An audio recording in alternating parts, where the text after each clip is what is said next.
If you enjoy truthful and heartfelt conversations to inspire you to become a better version of yourself, empowering stories will help you. Hello, Marta. How are you doing? Hello. I'm very good. Very a little bit shy, I think.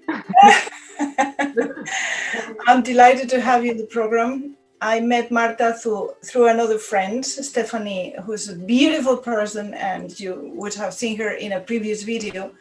And Stephanie said, I think you should interview Marta because she has so much to share and she's such a beautiful spirit and she has so much inspiration to share with others. And she's very generous as well. She will be sharing all her inspiration with other people and filling the virtual room with her light. And oh my God, there she is, shining bright all through the screen. And now I will leave you with her because she has a lot of messages for you to become inspired. If she could do it, well, you can do it too. Marta, you're very welcome to the program and you can share whatever you want. So I'm very touched to be invited to this program. First time we just had a little connection with you, and felt such a strong bond existing. And so I said, yes, of course, I'm here. And it's funny because I was thinking last night, what's going to happen in this interview? I have no idea actually. So I'm here to share a part of who I am, at least. Yes. And you're very, from what we spoke before, we connected before, and what I got is that you're very sensitive. And I know that you will be guided to say exactly what the audience needs to hear at this moment in particular.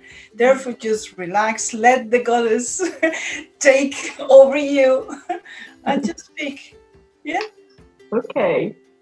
So maybe I can start to share that I'm living in the forest in southern France in a very isolated place up in a mountain, not very high mountain, quite gentle mountain, and in the middle of the forest.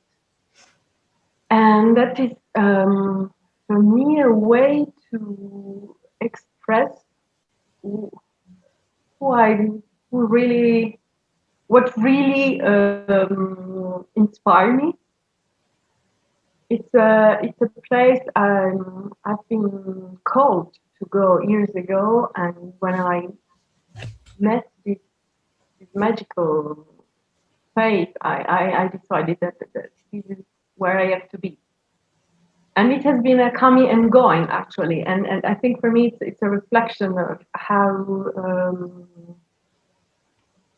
the feminine within me expressed. It's nothing clear and structured and completely, let's say, it's an organic movement. It's like life regenerating and renewing herself all the time. So this call to go deep in nature has been a very deep inner inquiry about what is calling me there and what am I going to do there. And especially for me, quite soon it becomes, how can I share this with others, this experience I'm having here with and especially for me, but how can I share this with women? Because actually to be in the forest and live with no electricity for many years and in very, very small, very, very, very basic place. For years I've been cooking on fire and cutting wood and warming myself through wood and stove, and it has been a quite deep experience, sometimes really tough. And at the same time, it's really a guide for me to connect with something so deep and to my own power, and to reconnect with I would really say something that was so hidden in me. I'm not coming from a background, I've been studying history and anthropology at university. I was thinking to be a researcher, make a PhD, and go for a researcher career. And then I felt like there was something that it could never come from this world and that environment for me. And so when I found myself in the middle of the forest, starting to build my own little hut with straw bale and clay, it felt like, who am I actually? I was feeling really lost. It was a moment of my life I was feeling lost. And I'm feeling lost many times in my life.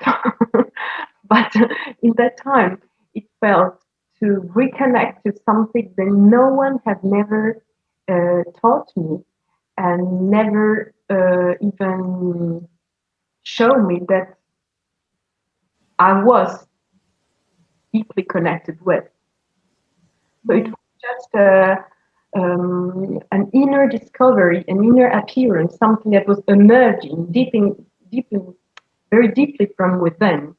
Yeah. That no, Some sort of oneness. Could you say that? You're communing with nature, with the goddess, or with, is yeah, that? something like this. But before getting to that point, it was a discovery within myself. Before All getting right. to this understanding and this embodied experience of oneness with Yeah. the, it was more about, wow, why no one have never told me I can live like this, and not only that I can live in a survival mode, but that it's really part of me, and a way to connect deep to myself is through this direct connection with nature, with the elements, with plants, with all the little, bigger, wild animals around. Why no one has never told me about it, that I'm able to do this. I didn't experience fear. Well, quite often people say, well, what are you, are you not afraid of being here? And I'm saying, no, no. But there's such a big myth also to be alone in the wild. And now, and sometimes I've been alone, and sometimes I've been with my partners. Now we are both living up there. Actually, it's through him that I met this place. But I spent a lot of time by myself, and that's why it became so clear that it was so important for me to bring women to experience that deep connection with nature, because it reconnected with deep nature inside of me, and sort of understanding the things you were saying about oneness.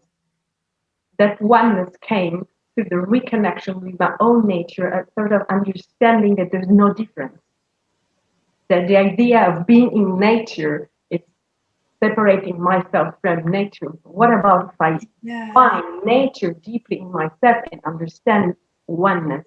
It really changed a lot. Especially, I've been studying anthropology, so there's so much about this culture and nature and civilization and non-civilization, and felt like always just exploding and finding a new way of being, a new way of expressing myself. Um, Quite overwhelming sometimes, quite unsettling, and still is. I think that's one of the gifts to be so deeply immersed in a forest, is that you are in a constant organic process, like everything else around you is. And sometimes it's overwhelming, and sometimes um, it goes just to really, it brings you to inquire really in the deep belief this culture our society has been giving us in a more or less subtle way, and to really rediscover who we are as humans. And I have a really from since always a very feeling a very strong connection with women. So that's why that I always felt that there's a really a gift for women to be in nature, to be immersed in nature. And again, I'm saying in nature. I don't want to separate, but I need to find words to express this, so that we can reconnect our own nature and resonate. Because actually, um, for me such a place and possibilities of resonance. So sorry. No, I was going to say that it's suddenly making so much sense, Marta, because as you're speaking, I felt tree, I felt moss. It's like it's not nature there and I'm here and I go into nature. Is we are nature, and we can communicate and get energy and nourishment and from all the individual parts that we see with our eyes as individual, but it's actually connected. Mm-hmm. I was thinking of a video that I watched of a lady. It was a TEDx, and then I dug into it a little bit more. And she was studying forests and how everything was connected onto the soil. And there was all this information given. Mushrooms and leaves and trees and grass and flowers, everything was connected. And it was working as just one organism. A bit like in Avatar, in the movie Avatar, that we were pointing at it. Yeah, the trees connected and underneath. But this lady, she investigated this. She was doing some research on this and actually saw the substances going from one plant to the other. So scientifically, it has been proven. But we are not separate from that. Even if we don't have roots, we can still get some information. Is that true? Or is that your experience? It resonates so much. I don't know if it's true, but I can say this.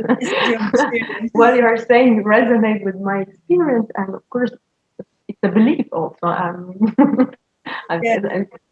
But it resonates, and I think what is shifting more and more, and that's why I'm saying it's a constant journey. I don't feel like I got somewhere. I'm constantly. I need constantly to see what I'm thinking about things and how I relate with nature.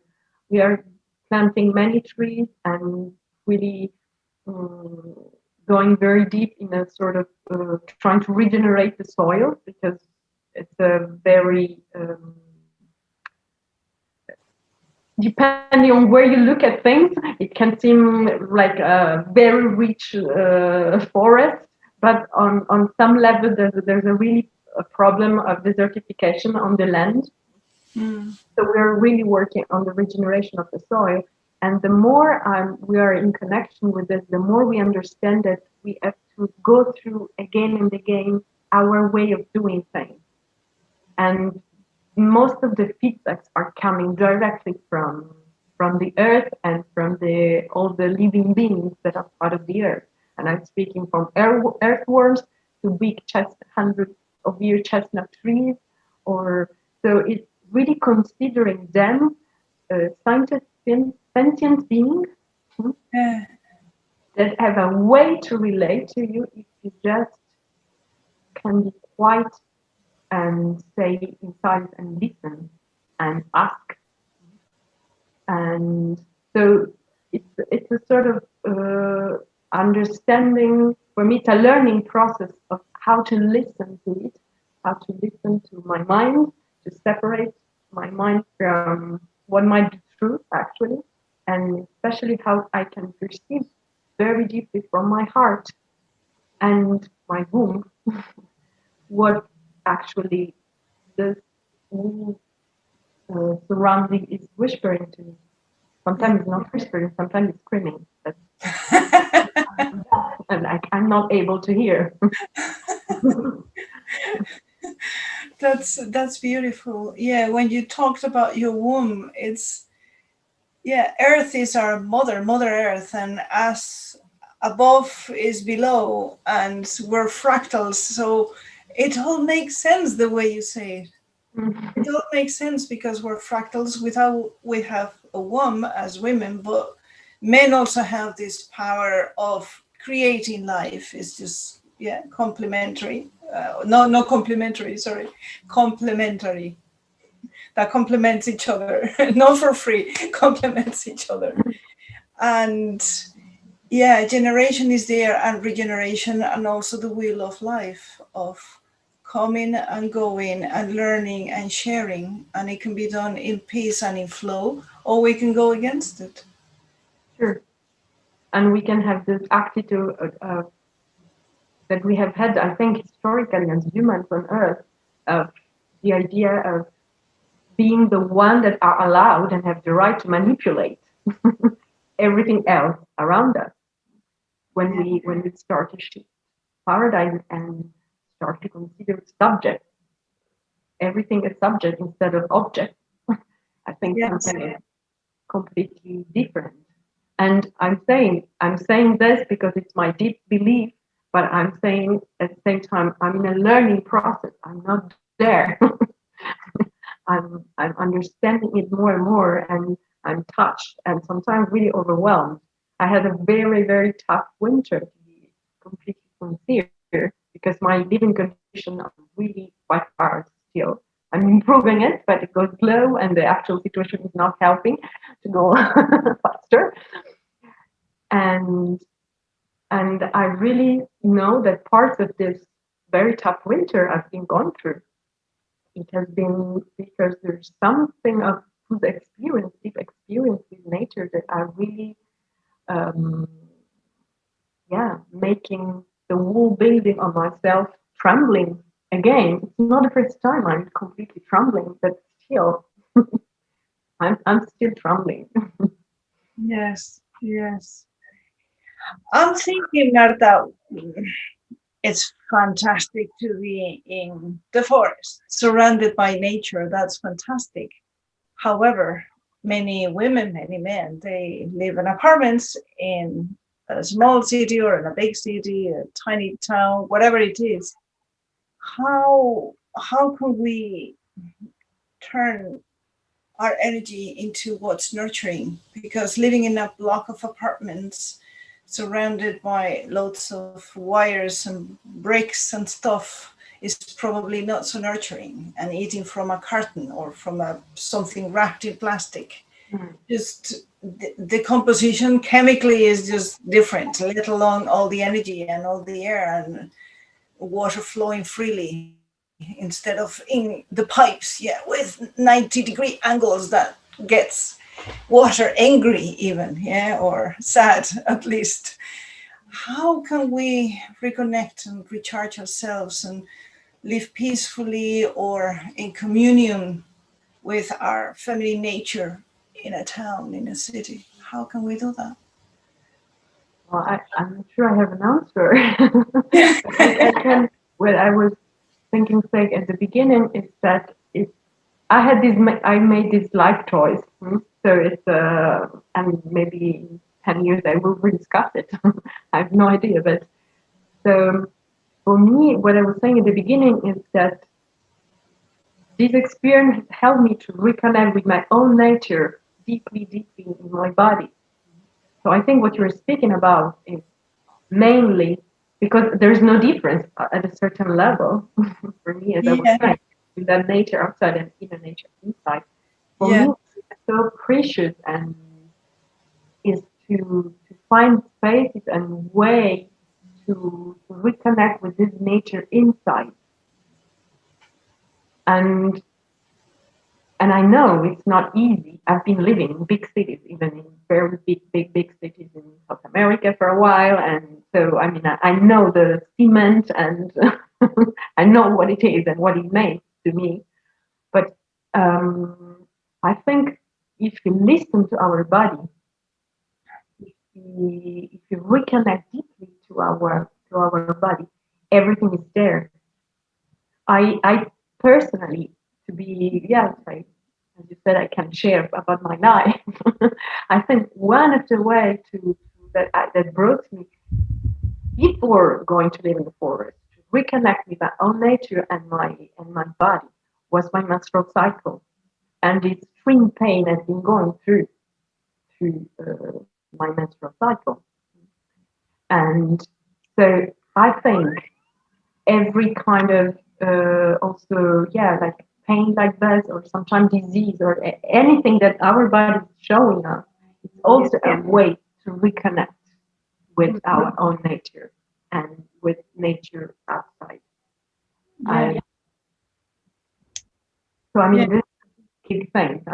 It might be, I don't want to collapse things and make some, well, it's much more complex than this. But I think when we tune into our body, there's so much about what we can find in nature outside the outer body. Yeah, I feel that reconnecting, tune into our body is a way to tune into nature because Mm. I think what is happening in the body is just a marvelous manifestation of how nature works.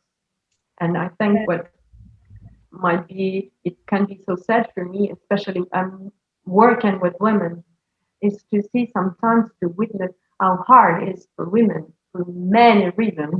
This is not blaming us, it's just acknowledging what it is. We are, we have been uprooted from our body and men too. I mean, and human beings in general, beyond gender, is not a gender thing, but there has been something that has happened historically on women and on our bodies that has been and still is uprooting us from where we are living in this precious body we are born in. Do you mean that we need to live outside our own nature, which is nurturing and maybe being at home? And the traditional idea of a woman is that our true nature, and now we're supposed to be out there and being competitive and being in a more masculine world in the sense of work of the workforce. Mm-hmm. Do you Well, mean? yeah, I understand. Um, I was speaking about my menstrual pain before. Okay. For just to give an example.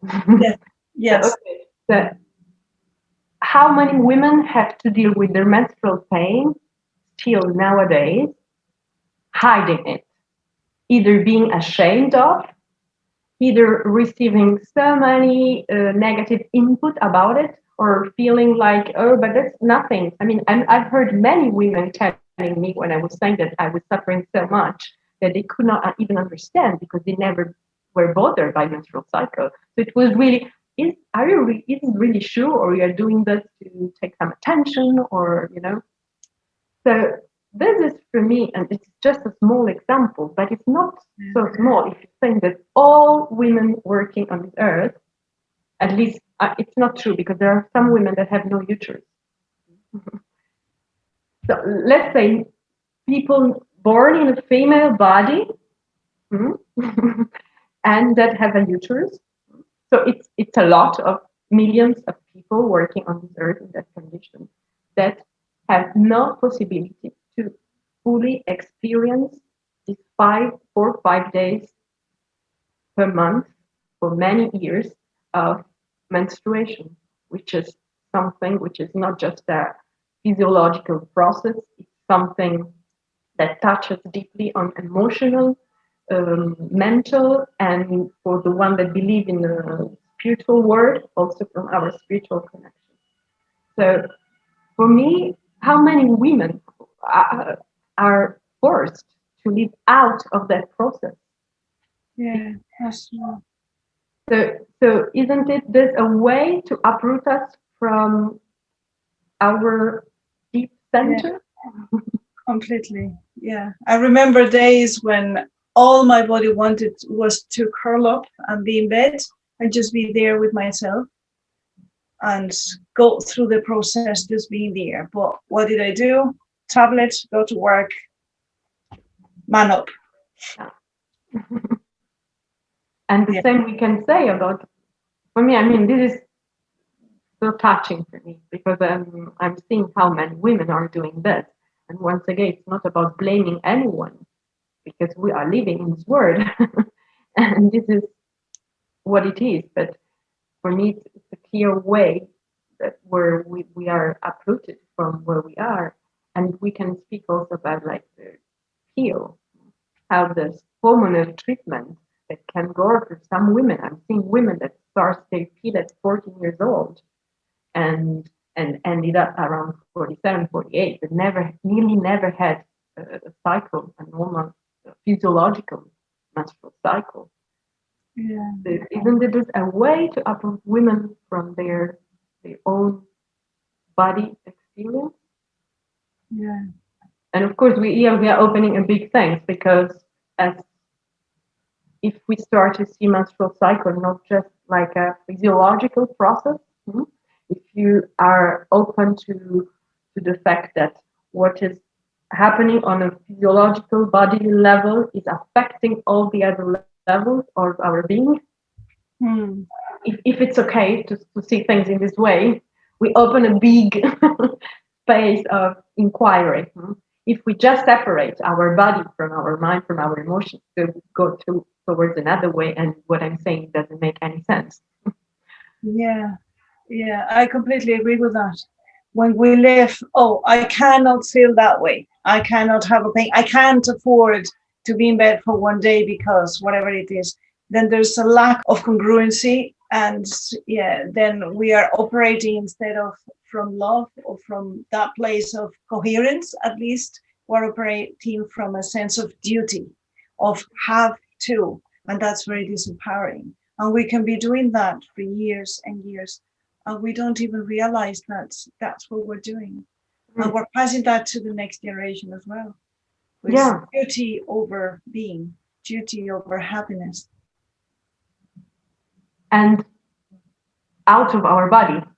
And like disembodied experience of life somehow. Yeah. And I think, I mean, I really want to insist this, because when I'm sharing this with women, sometimes they feel guilty. We can feel guilty, or not being strong enough to say no to something that is just too much for us, like being in tough menstrual pain and going to work and be smiling and efficient and performant.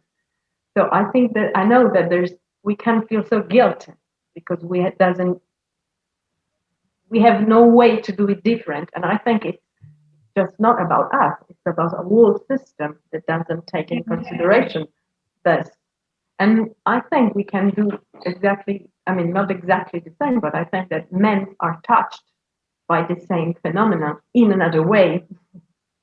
So, and people that doesn't recognize themselves in any gender too. So what I'm saying is going to me beyond gender, but as I have more experience to work with people in a female body that recognize themselves in a woman gender, so I'm putting more examples on them, but I'm not excluding anyone. Yeah, no, it's so simple as thinking of a man who works for himself as a solo trader or an entrepreneur, has a fever, and no, he still has the obligation, so to speak, to go see that client or have this meeting or do whatever it is, when his body is saying, today you need a rest. Your body needs a rest to recover. And then tomorrow you can work, or tomorrow or next week, you can work twice the efficiency as today. You can work more efficiently than today, at least twice, because your body will be recovered. But then a man can be punishing himself the same way. And our body is always giving us clues. Being sick is a way of the body to say, stop, listen, this is coming because whatever. You have a fight, you are doing a job that you hate, you're whatever, in a country that you would prefer not to be, whatever it is, there's a lot of information. So both men and women can connect with that wisdom that our bodies have. For me, it's important what you've asked me about what this, like people, most of the people live in big cities or small cities, but still doesn't live in a space where I'm living. And I think for me, it's so important that not to create separation between this two living environments, not at all.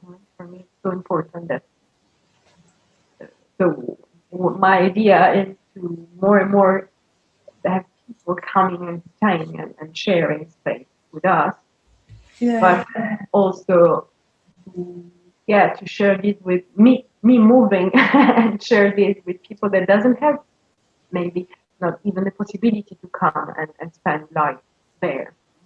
So for me, what I'm feeling is that what I'm living. It's just an experience and a tool that gives me a possibility to share this with people anywhere. Yeah, I wrote down before that this reconnection with nature was a decision. That's what I took from what you were saying. Mm-hmm. If we live in a box in a big city, that's okay, because it's us deciding to connect with ourselves. And I'm seeing that pothos, that plant behind you. Yeah. And even if you live in a small box in a big city, you can always have at least a cactus and connect with the cactus. Mm-hmm. Yeah, sure. And believe it or not, I have some plants in the kitchen downstairs. I have a few of them, 4 or 5. And I'm so tuned into them that they tell me when they're thirsty. Does it make sense to you? But I sort of feel that they're calling me to water them. Yeah. And sometimes I just look at them and it's like, you're fine. And then one day they're telling me, I'm thirsty. And that day I water that one, but not the other one. Mm-hmm. Each one has its own rhythms, and I don't water them because it's Monday. I water them all and I'm done for the week. No. Does it make sense in your experience? Yeah, totally. And especially if it makes sense to you, it's enough. To me, as I said before, it resonates, of course. Okay. Well then, yeah, we can all look after even just a little cactus to begin with. And that will tell you, I suppose, how aware we are of the other being. Mm-hmm. And that's a clue of how aware we are of our own being. Mm-hmm. It could be like a test. Yeah, sure. Yeah, it makes sense. Yeah, it makes sense. Sometimes it's easier to take care of an external subject, I would say. Yes. Than ourselves. But if we establish this connection, I think, and that's my own experience, but I know that particularly when I establish a very deep connection with a certain plant, she has so much to say to me about my being. And I think this is something, of course, somehow I've developed through the years. But yeah. I think if we establish this dialogue, actually, and that's what if we consider subject in front, the field of connection that is created. Yes, exactly. So there are always ways. That's a very empowering message. There are always ways to connect with ourselves to nature, and that's not two separate worlds. That's just the whole thing. Wow, so many lessons, Marta. When people want to connect with you, what do we say to them? Well, if they want, they can have a look at my webpage. Fantastic. www.unaya.com. Okay, and there's my contact there. Fantastic. Yeah, I hope really that this summer things will calm down globally, and that we can really start to have again people coming around and. Yeah. Oh, I'm the first one going as soon as the restrictions are lifted. I'll go there. I'll lie down naked among your beautiful trees there in the forest. You'll be very welcome. Marta, I love you. Thank you very much for all this. Thank you. Thank you so much for this. Really Thank you. For all of you, follow Marta, connect with yourselves, and let others know about these empowering messages. Love you.